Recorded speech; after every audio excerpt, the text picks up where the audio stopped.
أعوذ بالله من الشيطان الرجيم بسم الله الرحمن الرحيم الحمد لله رب العالمين والصلاة والسلام على أشرف المرسلين سيدنا ونبينا محمد وعلى آله وصحبه أجمعين أما بعد فأعوذ بالله من الشيطان الرجيم بسم الله الرحمن الرحيم قال الله تبارك وتعالى في كتابه الكريم بعد أعوذ بالله من الشيطان الرجيم بسم الله الرحمن الرحيم يا أيها الذين آمنوا لا يسخر قوم من قوم عسى أن يكونوا خيرا منهم إلى آخر الآية قل أتعلمون الله بدينكم والله يعلم ما في السماوات وما في الأرض صدق الله العظيم اللهم صل على عبدك ونبيك محمد صلى الله عليه وسلم وعلى آله وصحبه وسلم تسليما كثيرا أما بعد رب اشرح لي صدري ويسر لي أمري واحلل عقدة من لساني يفقه قولي آمين يا رب العالمين.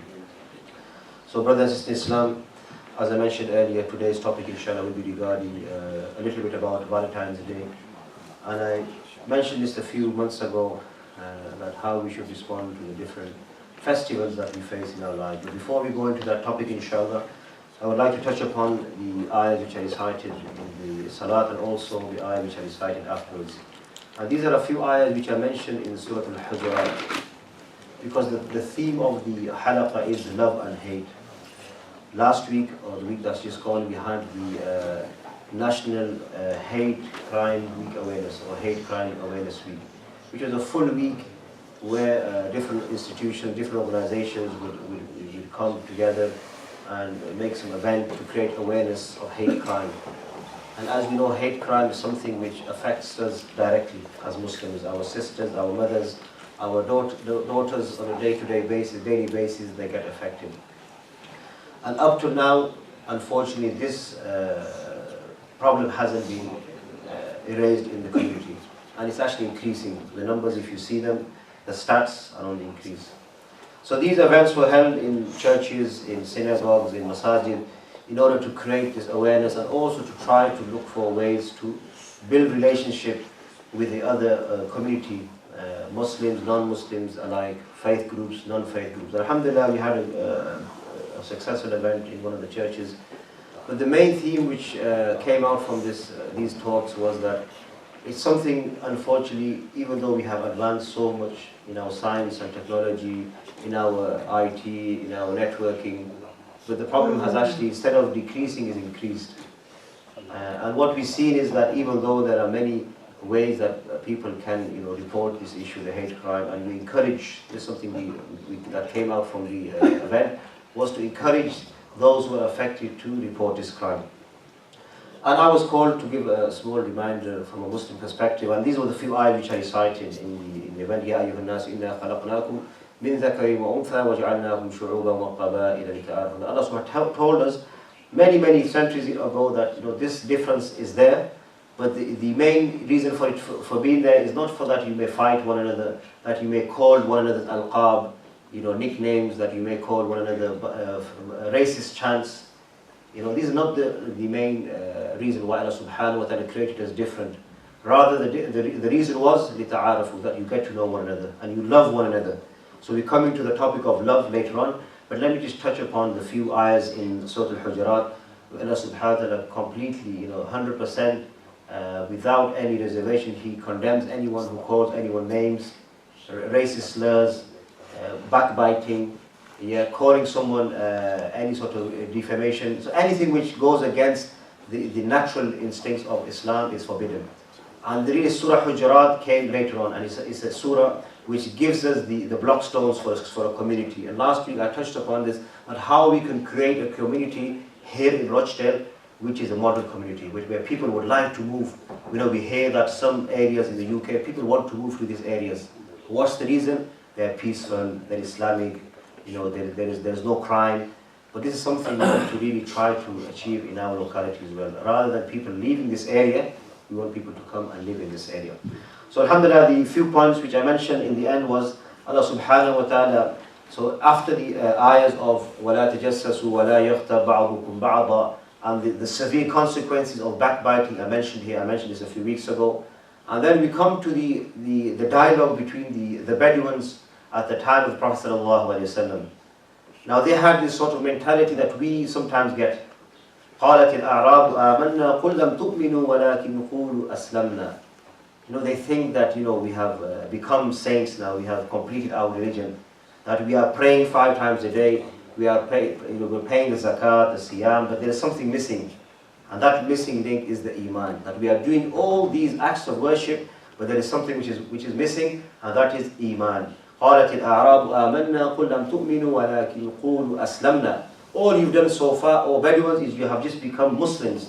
Iman will come when you worship Allah subhanahu wa ta'ala as He ought to be worshipped, when the niyyah is there, when the ikhlas is there, when the mutual brotherhood and sisterhood is there. But following from these ayahs, there's really a great ayah towards the end of this surah, where Allah subhanahu wa ta'ala tells us, قُلْ أَتُعَلِّمُونَ اللَّهَ بِدِينُكُمْ. Allah subhanahu wa ta'ala will teach you, will show you the way, the deen, the religion.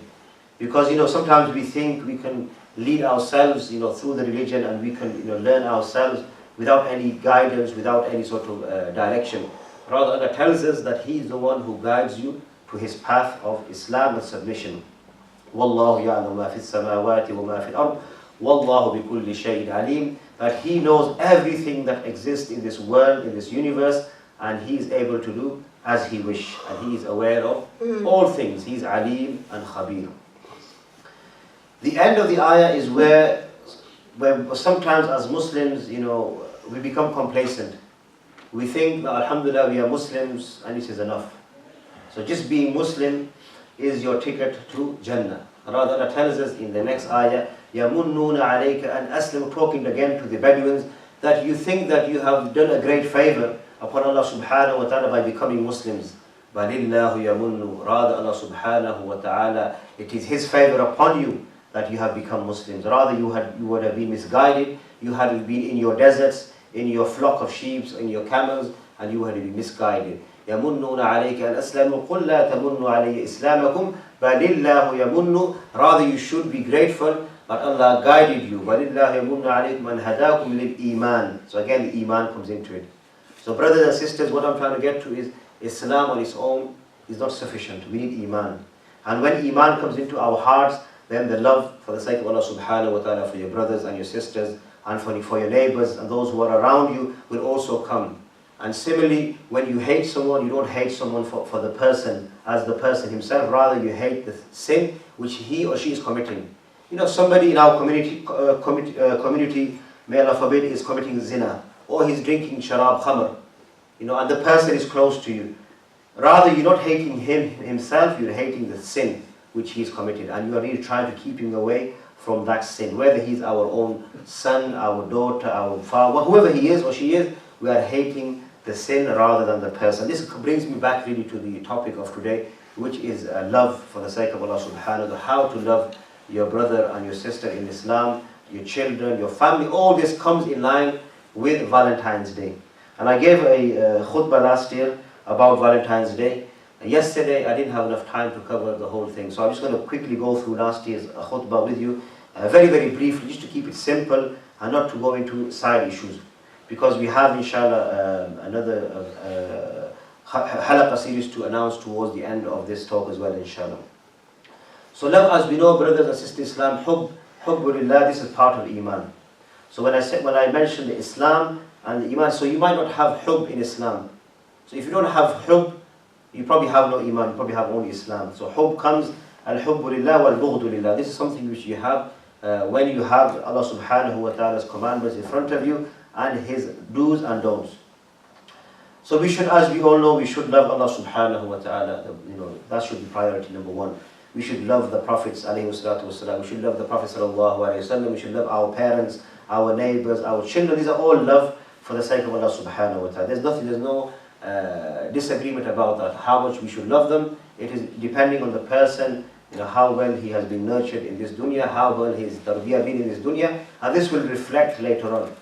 I always give the example of Umar radiallahu ta'ala. He was once, his father, a father of a boy complained to him that my son, he's not listening to me, he's disobeying me, and he's not listening to what I'm saying. So he called his son and he says to his son, come here, young man, why are you disobeying your father? He says to him, ask him what name he's given me. Ask him about my upbringing, my ta'aleem, my tarbiyah, and ask him, where did you get me married off? And all three were in the worst of places. His name was the worst of names. His tarbiyah, he had given no tarbiyah. He had just given him some sheep to look after in the wilderness, and that was it. And when he came to getting married, he found him the worst of partners. You know, his wife was such a wicked person, and that he couldn't cope with it. So this is why all the tarbiyah comes in the early ages. So Umar radiallahu ta'ala, what does he do to this person? He slaps him, the father. He said, this is your fault. This is your fault that your son has turned up in such a way. Had you have done some effort with him, later on, 10, 15 years down the line, if you had given him love. So what I'm saying here now is give them love at the age of, between when they are born up to the age of 6, 7. This is the time where you need to just give them that love, mahabba and mawadda. Then between 7 and 12, then you make them your sayyid, you make them your friend in all your affairs. And then when they're past the age of puberty, then you give them something to do on your behalf. You make sure that you train them to become independent people, independent persons, and they have their own mind to think about. So when the love comes in the deen, in our religion, in the tarbiyah, it comes at an early age. And we have the love between the husband and the wife, which sometimes it's there, sometimes it's not there, but really the real love will remain. You know, these ups and downs, sometimes you think, you know, I've lost love. You don't lose the love. You know, once you have that love in your heart, it is just that you need to refresh it. You need to polish your heart. You know, the iman goes up and down. The same way the love goes, you know, between the husband and wife. And always we feel, you know, we hear from the husband or from the wife that, you know, I'm fed up now from my wife and my husband. What that is really, it has become so rusty that you are unable to, you know, take off that rust, clean your heart. So really the heart is where the love is. So again, the iman and the love are interconnected. This is something we should need to keep in our mind. The love doesn't come from your aql, from your brains. Rather, love comes from your heart, and the heart knows how love is. And the shair, the poet, he says that, you know, when you start loving someone, then the love itself will direct you of the etiquettes of love, yeah, for the mahabba. Moving on to this phenomenon which we have nowadays, where on the 14th of February, it's not a Christian thing, so don't blame the Christians for this. This is something which happened in the 2nd century, 270 roughly AD. And this was something, unfortunately at the time there was a ruler, a Roman ruler, and he made a law that all the single men in the army were allowed to marry. So this was a rule. Like, you're in the army, that's all you do. You have no time for love. You know, who are you to have love? You are fighting wars, battles. The Romans were very well known to be fighting wars all over the place. And this rule was passed, this decree was passed that no one gets married.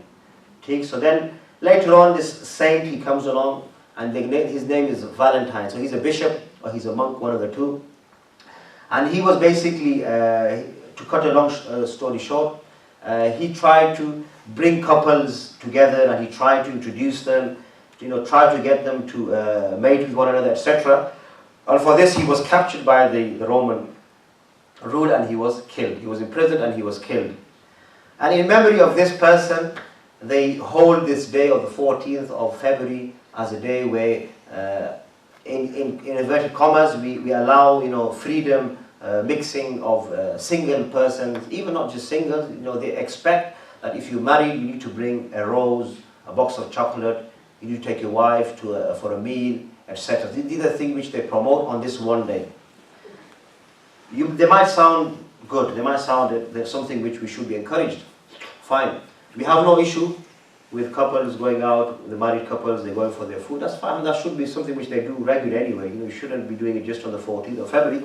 Now the issue comes where there's a practice in Islam which is called that you're mixing the males and the females with the intention to commit zina, adultery, and worse. So this is something where we have an issue with, and this is something which all religions, they keep away from. This is where Islam would like to put a stop on it, not to encourage, first of all, the end result, which will be free mixing, and resulting in adultery, zina, illegitimate children. And these are all things which we are seeing, unfortunately, time and time again, increasing.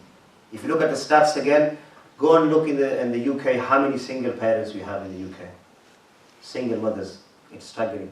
Parents, the father, they'll have a relationship with the female for a number of years, and after that, they, like I said to you, they get bored. Love just disappears, then they go their own way.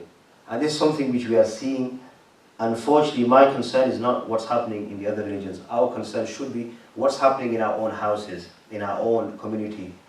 And what we are seeing, I mentioned this a few weeks ago, we are seeing marriages which are being torn apart because of festivals. I'm not blaming it just on Valentine's Day, I'm blaming it on other things as well, but this is one of the reasons that our expectation has become so high.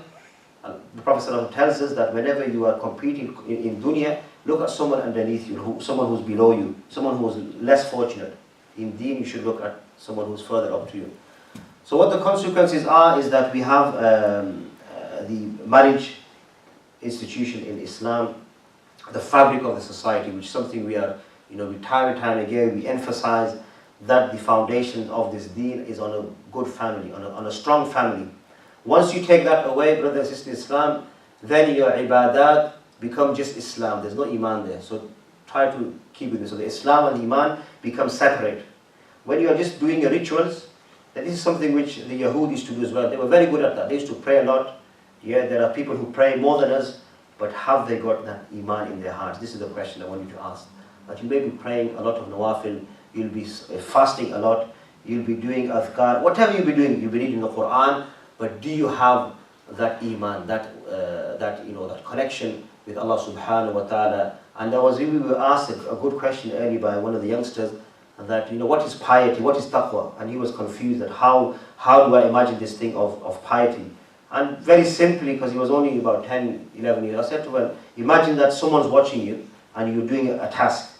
I said, how careful you'd be? He said, yeah, I'd be very careful. He said, well, same thing when you're worshipping, when you're doing your good deeds, imagine that someone's watching you. And he said, who? I said, well, it's Allah subhanahu, he's watching you. So imagine that all the time, and he's watching you, he's aware of what you are doing, and you should do everything to your best of your abilities. So another point on St. Valentine's and also the other festivities, we touched upon this in Christmas as well, that as Muslims we like to show love all the time. We are lovable people. We're not just lovable in Ramadan or Eid. Yet in Ramadan we are more cautious of Allah subhanahu wa ta'ala, we're more aware of Him, our taqwa increases. But we are, even whatever's going on around us, we have the atrocities in Syria, in Palestine, in Yemen. Still, alhamdulillah, Muslims, we are a people, as the Prophet said, we smile and we give sadaqah. By smiling, we give sadaqah to your parents, to your children. We should never be grumpy. Now, this notion that Muslims need to be serious, need to be one-sided all the time, this is something which has crept in later on. The Muslims suffered in Baghdad. The whole of Baghdad was decimated. There was nothing left in Baghdad. But yet still the Muslims picked up the pieces. They came to Sham, to Syria, and they established a community. And they came back to Baghdad, re-established the libraries. So it wasn't all just that you give up and you say, that's it, I am finished. I am. Even at that time, in Shaykh al-Islam's time, the people thought that these Mughal, they've come and they're destroying this whole of Baghdad, and this is the end of times. This is what people used to think. And these are end of time. We need to just do istighfar and wait for the hour to come. And they were proven wrong. We're still 700, 800 years after that. We are still here. And people still are predicting that the next few years, the Great War is going to come and we're going to all be destroyed. Yes, it might come, but what we need to do, we need to carry on with our mission. We need to carry on with our work. And what is our work? Our work is really to spread real love. Not just for one day. This fake love for one day, you give a rose, and if your wife will ask you, where do you get this rose from? What are you going to say to her? You're going to say to her, somebody gave me this rose. So this is a problem in itself. I heard some brothers tell me that I take a rose to my wife. She would ask me, who gave me this rose?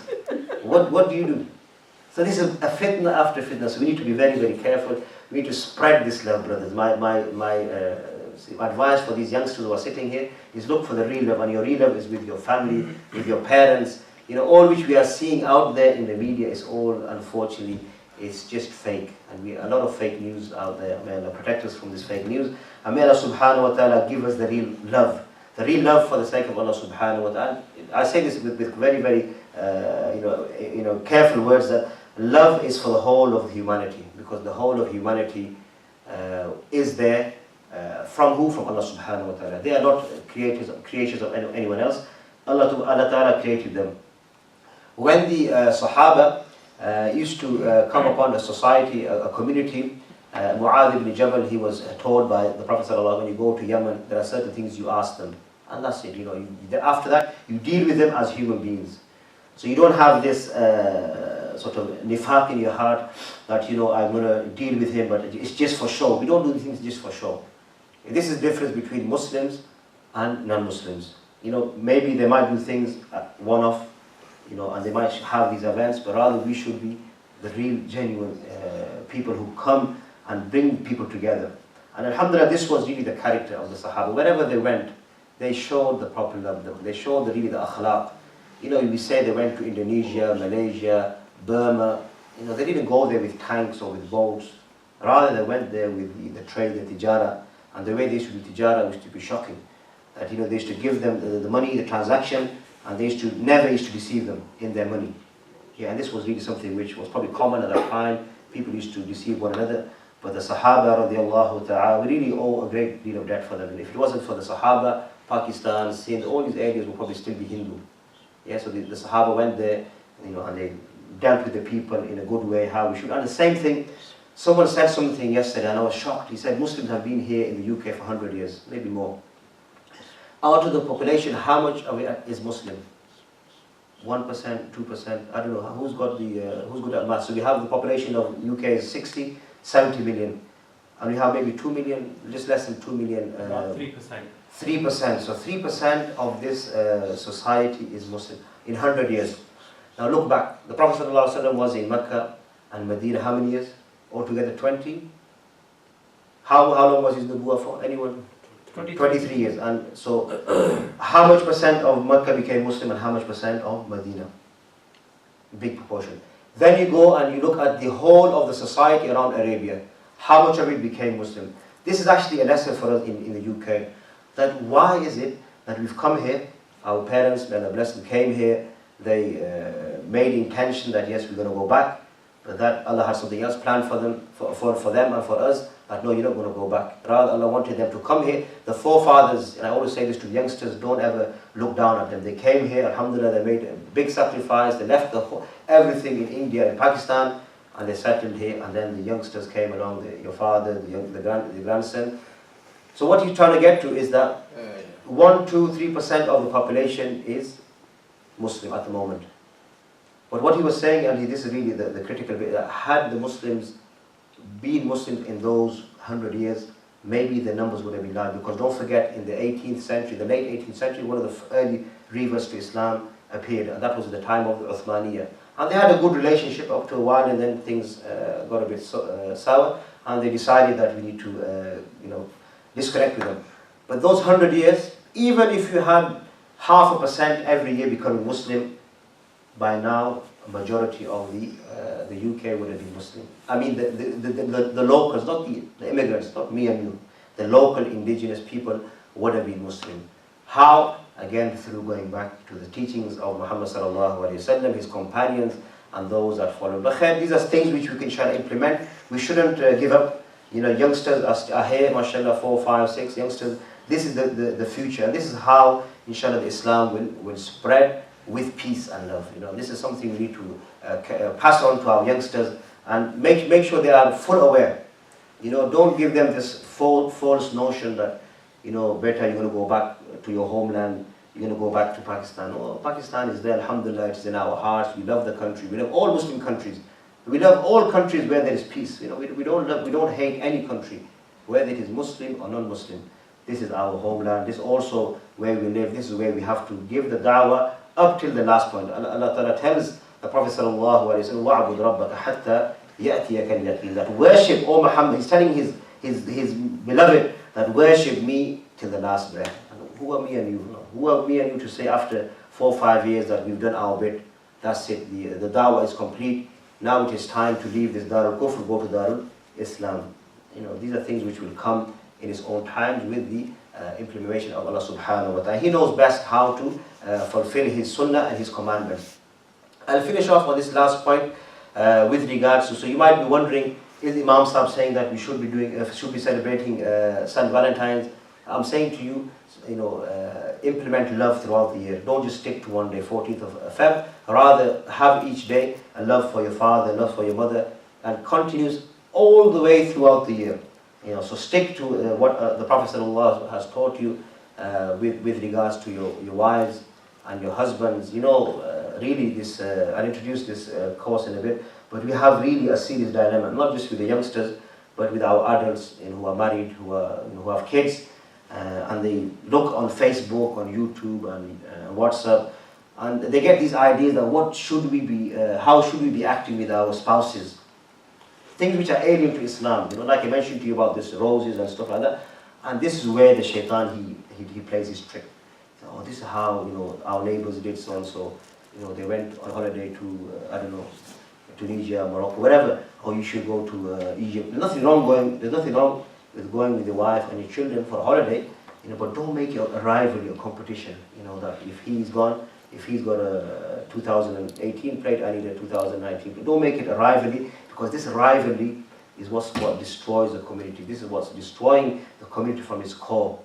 And children are also being affected by the coming of the iPads, mobile phones. Allah knows what's down the line in 10, 15 years. Social media is on its increase, and it's something we need to try to protect it with love. With the youngsters, don't be harsh. Don't say, oh, this is haram, iPad is haram, television is haram. No, this is not how they're going to respond to it. They're just going to walk away from it. Rather, give them the love. Explain to them, oh my son, you're spending 5-6 hours on your Xbox. This is waste of your energy, waste of your mind. Come do something else. Read a book. Read your salah with me. So just give them that love. And alhamdulillah, it is tried and tested formula. What the Prophet ﷺ told us, that make the child, male or female, your friend from the age of birth to the age of 7, and then from 7, obviously you need to instill in him the salat as well at the age of 10. This is something he will come and he will join you in the salat. If you have introduced him to the salat, the masjid, the maktab, the madrasa, we take children on from the age of 5, and there's a reason why we take them at that age, because to train them. Don't forget, what age do they take them in school? What age is it? 5. Before that? 4. 3. 3. So 3 years old. So they think that 3 years of age is okay for them to start learning whatever, playing. They only play, they learn by playing. It's not anything serious. Again, that shows you how much research they've done into their upbringing, how they do the tarbiyah. And this is something we need to also have maybe a nursery system for our youngsters, our children, in order to make them aware of the environment. Because sometimes the children, when they see a big crowd of bearded guys and long jubba, they get scared. So we need to make them comfortable within the community. This is something we need to do from the age of 2, 3, 4. We will have obviously a lot of complaints from our elders, but khair is something we need to face with a bit of wisdom, a bit of love as well, inshallah.